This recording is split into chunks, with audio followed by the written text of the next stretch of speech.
Hello guys, இன்னைக்கு Richard கோரி அப்படின்ற போம் பற்றி தான் நம்ம பார்க்க போகிறோம்.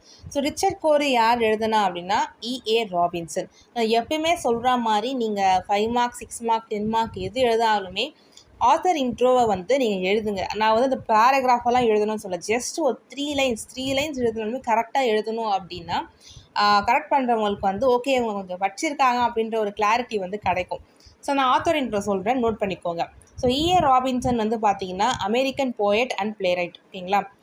He won Pulitzer Prize for Poetry and he was nominated for Nobel Prize in Literature. இந்த 3த்தையும் நீங்கள் கரெக்டாக எழுதினாலே ஃபைன். இப்போ நம்ம போயம்குள்ளே போகலாம். ஸோ ரிச்சர்ட் கோரி, இந்த டைட்டில் பார்த்தாலே தெரியுது ஒரு பர்சனோட நேம் அப்படின்றது. ஸோ இந்த பர்சன் பற்றி தான் நம்ம பார்க்க போகிறோம். ஸோ நான் போயம் அப்படியே நான் ஓரளவு அப்படியே சம்மரியாக சொல்கிறேன், நீங்கள் கேட்டுக்கோங்க. எப்போல்லாம் ரிச்சர்ட் கோரி தன் வீட்டை விட்டு டவுனுக்குள்ளே வராரோ அப்போல்லாம் பார்த்திங்கன்னா அங்கே வேலை செய்கிறவங்கலாம் வேலை செய்கிறவங்கன்ட்டு இல்லை, எல்லாருமே பார்த்திங்கன்னா அவரை ரொம்ப அப்படியே பிரமிப்பாக பார்ப்பாங்க அப்படின்னு சொல்கிறாங்க. அவர் அப்படியே அசந்து பார்ப்பாங்க. ஏன்னா அவ்வளோ ஹேண்ட்ஸமாக இருப்பார். He looks very handsome. அதே மாதிரி ஒரு ஜென்டில்மேனாக இருப்பார் பார்க்கறதுக்கு. ஃப்ரம் சோல் டு க்ரௌன், அதாச்சும் டாப் டு பாட்டம் ஒரு ஜென்டில்மேனாக பிஹேவ் பண்ணுவார். பார்க்கறதுக்கு ரொம்ப அழகாக ஹேண்ட்ஸமாக இருப்பார் அப்படின்னு சொல்கிறாங்க. அதே மாதிரி ரிச்சர்ட் கோரி பார்த்திங்கன்னா பணக்காரர், பெரிய பணக்காரர், நல்லா படித்த ஒரு ஆள். ஸோ இப்படி இருந்துமே அவர் மற்றவங்கக்கிட்ட திமிராலாம் பேச மாட்டார், ரொம்ப தன்மையாக பேசுவார் அப்படின்னு சொல்கிறாங்க. ஸோ அதே மாதிரி ரிச்சர்ட் கோரி குட் மார்னிங் அப்படின்னு யார்கிட்டயாச்சும் சொன்னாங்க அப்படின்னா அப்படியே எல்லாருக்கும் மனசு அப்படியே படப்படன்னு இருக்குமா.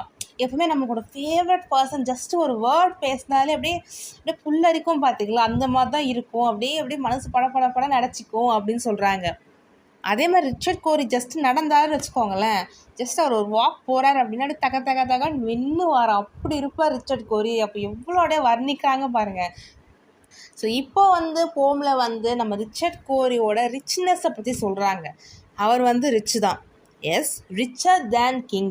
ஸோ ஒரு கிங், ஒரு ராஜா அப்படின்னா அவர் எவ்வளோ ரிச்சாக இருப்பார் நமக்கே தெரியும்.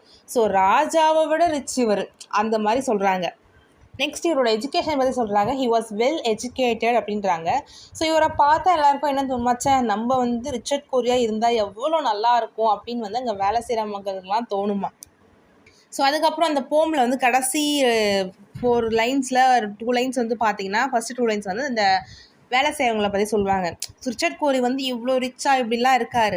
ஆனால் நாங்கள் பார்த்திங்கன்னா எப்போடா வீடியோ வேலை செய்ய போகலாம், அங்கே எங்களுக்கு ஒரு ப்ரெட்டு தான் கிடைக்கும், அதுவே எங்கள் ரொட்டீன் லைஃபாக போயிட்டு கஷ்டப்பட்டு நாங்கள் வேலை பண்ணுறோம். ஸோ அதெல்லாம் எங்கள் ரொட்டீன் லைஃபாக போயிருக்கு. நாங்கள் மட்டும் ரிச்சர்ட் கோரி மாதிரிலாம் இருந்தால் எவ்வளோ நல்லாயிருக்கும் அப்படின்ட்டு அங்கே யோசிப்பாங்களாம்.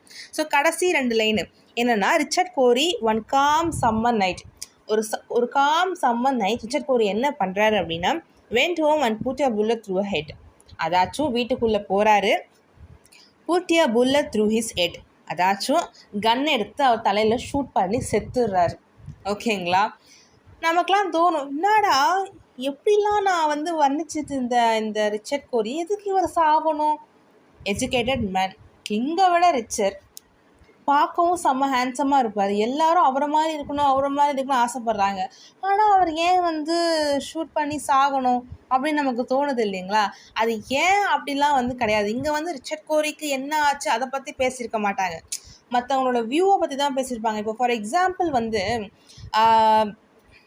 சுஷாந்த் சிங் ரஜ்பூட், அதாச்சும் MS தோனி அன்டோல்ட் ஸ்டோரியோட ஹீரோ. ஓகேங்களா?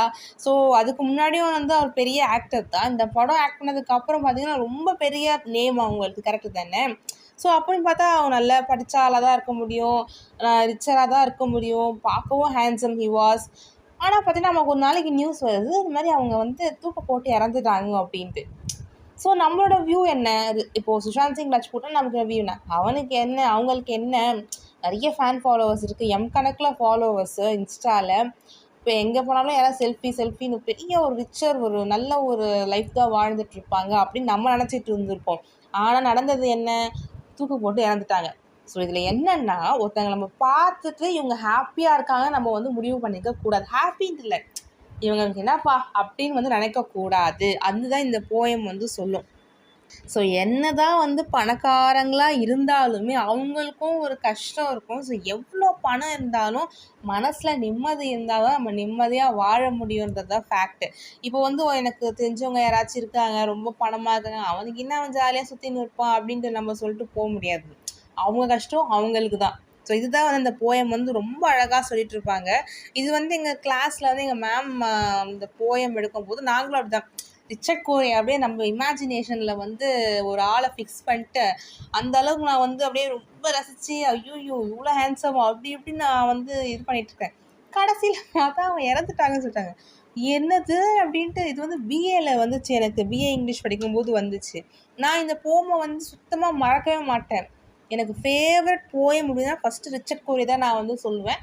ஸோ இதுதான் வந்து என் எம்ஏ ப்ராஜெக்ட்டுக்கும் நான் வந்து எடுத்தேன். இந்த போயம் இதே டாப்பிக்கில் இருக்க மாதிரி ஒரு 4 போயம் சேர்த்து நான் ப்ராஜெக்ட் பண்ணேன். ஸோ அதனால் எனக்கு இந்த போமை வந்து மறக்கவே முடியாது. இது வந்து பார்த்திங்கன்னா சின்ன போயம் தான், ஆனால் ஒரு ரொம்ப நல்ல ஒரு மெசேஜ் சொல்கிற ஒரு போயமாக இருக்கும். ஸோ நம்ம நிறைய பேர் அப்படி தானே, யாராச்சும் பணக்காரங்களாம் இருந்தாங்க அப்படின்னா இவனுக்கு என்ன நல்லா ட்ரெஸ் வாங்கி போடுவான், ஜாலியாக சுற்றுவான், வெளில சுற்றுவான், வீடியோ எடுத்து ஃபோட்டோ எடுத்து போடுவான் அப்படின்னு நம்ம நினச்சிட்டு இருக்கோம். ஆனால் அவங்களுக்குள்ளே இருக்க கஷ்டம் அவங்களுக்கு மட்டும்தான் வந்து அது தெரியும். இதுதான் வந்து ஃபேக்ட். ஸோ இந்த போம் வந்து நமக்கு என்ன மெசேஜ் கொடுக்குது அப்படின்னு பார்த்திங்கன்னா, don't judge a people only by seeing their looks. அவங்க லுக்ஸை மட்டும் பார்த்துட்டு நம்ம எதுவுமே ஜட்ஜ் பண்ணக்கூடாது. அதாவது 100% நான் ஜட்ஜ் பண்ணுறது தான் உண்மை. இவன் பார்க்க எப்படி இருக்கான், நல்லா செம்ம காஸ்ட்லி ஷூ போட்டிருக்கான், brand watch, brand mobile use பண்ணுறான். ஃபார் எக்ஸாம்பிள் இவன் ஐஃபோன் வச்சுருக்கான், அப்போ கண்டிப்பாக பணக்காரனாக தான் இருப்பான், ஜாலியாக தான் இருப்பான். அப்படியெல்லாம் கிடையவே கிடையாது. இப்போ பார்த்தீங்கன்னா ஐஃபோன் வந்து இஎம்ஐலே வாங்க முடியும். யார்கிட்ட வேணாலும் ஐஃபோன் வந்து இருக்கலாம். ஏன்னா இஎம்ஐ ஆப்ஷன் ஒன்று இருக்குது. அதனால் ஐஃபோன் வச்சுருக்கவன்லாம் பணக்காரன் அப்படிலாம் நம்ம சொல்லிட முடியாது. ஸோ ஓகேங்களா, எனக்கு வந்து இந்த போயம் ரொம்ப வந்து பிடிச்ச poem. Okay guys, I hope your all understand this poem. உங்களுக்கு வேறு ஏதாச்சும் poem, short story, novel, prose ஏதாச்சும் வேணும் அப்படின்னா கண்டிப்பாக நான் சொல்கிறேன். நீங்கள் கமெண்ட் செக்ஷனில் எனக்கு கமெண்ட் பண்ணுங்கள். தேங்க்யூ.